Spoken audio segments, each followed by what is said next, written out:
Hello mga kasilver. Tignan nga natin kung white gold ba o silver itong nakuha ko sa mga chicken Japan. So, tulungan mo ako. Hindi ko kung nakuha ko. So, itigas natin siya. First time ko mag-test ng ganito. Okay. Ito, halipin natin ito. Ang camera naman. So, isasin natin ito. Ikaw, isasin natin. Igasin. At yan, nagkakaskas ko na ang ikaw.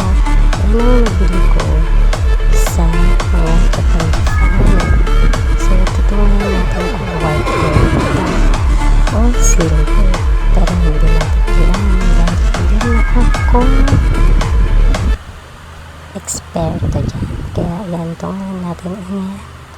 Iisisim ko na din ang kwintas. So, hindi pa ako na tapos yan. Kinisikis ko pa yung hikaw. Yan, hirap lang mag-voice over. So, yan. Kwintas na ang susunod natin.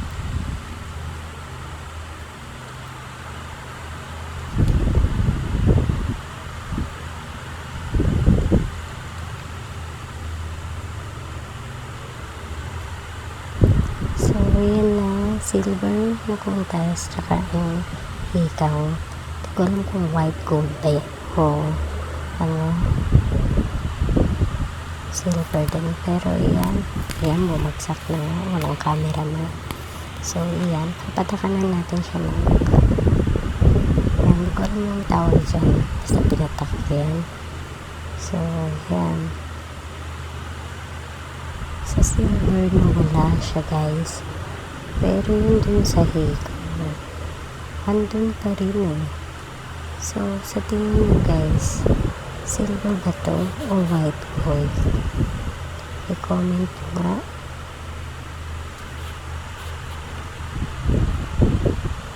Tingnan nyo. Hindi talaga siya nawawala. Sa silver na wala siya. So, real silver talaga guys. Naputo lang po. Tas ko. Then, yung hikaw, namayin ko lang sa online. So, tignan mo guys.